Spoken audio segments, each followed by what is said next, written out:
Fellow Toastmasters, honored guests, the daring leader, the daring leader. We're now looking at this. The daring leader. It's not about titles, status, or wielding power. It is about leader responsibility. And by that I mean to recognize potential in people and ideas and the courage to bring that potential to life. So I have just defined one small part of leadership that I call the daring leader. This is based on, my research was done by 5 books and them also being done online. I'm talking about 400 or 500 hours of work with Brene Brown. She's a PhD and she's a researcher. And what she does is find out what's really going on by seeing thousands of people and building the truth from it. And one of the things she does is start to use words in a way everyone understands them. So every word I use this evening has been defined in such a way as we all know what I mean. I have just told you my definition of a daring leader.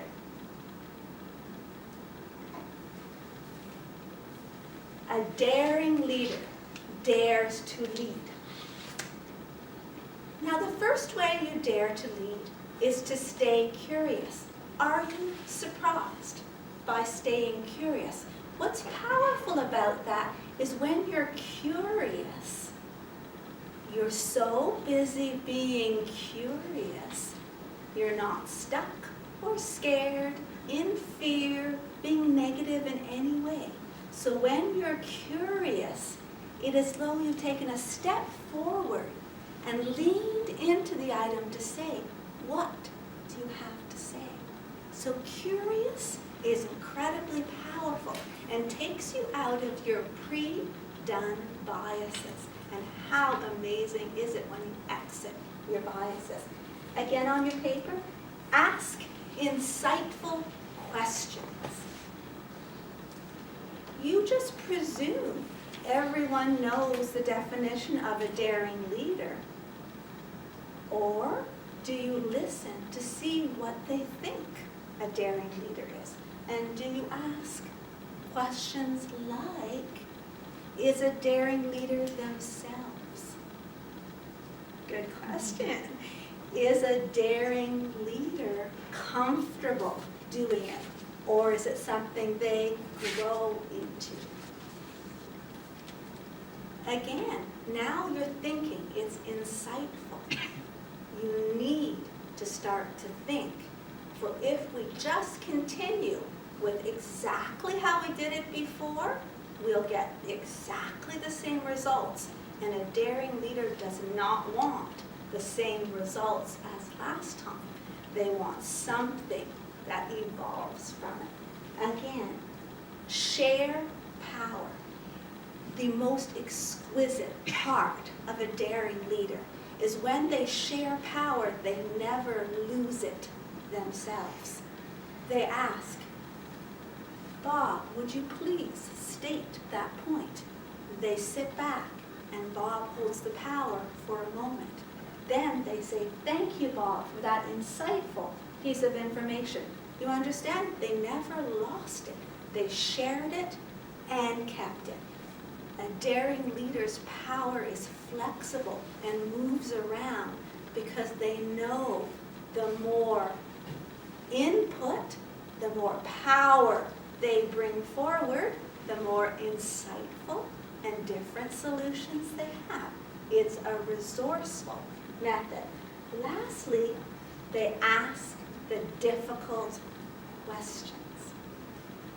My example for this is about my crystal bowl meditation. And for this one, it was Isa that asked the difficult questions to the people who attended. She asked them, how did you like the length of the crystal bowl playing? How did you like the light in the room? Were you comfortable? And from her asking those questions, we found they loved the crystal bowls so much they would like it to be extended twice as long. That they loved the room being really dark because then they could take the music and it could help them. And they truly liked to lie down all cuddled up in blankets. These three things upped their experience and the joy they received from the crystal bowl meditation. But those people had to risk saying what they wanted, and the person asking had to be safe enough that the person would risk. That is a daring and powerful way to get the information you need. Now, in my leadership here, I am looking at one thing now, and I'm going to show you on the floor, as it shows on the other side of your paper. On the left side, we have the perfectionist. On the right side, we have someone a lot more flexible, whose only goal is to grow and heal and experience. The person who's the perfectionist, do it my way, or the flexible person, how can we get the best experience out of this? How can we work together? You could understand, which side are you going to stand on? The one that's rigid and doesn't know how to listen to others, or the side that knows what they want, something beautiful, but will build it with others, because it's all about building the beautiful item, not how it's built.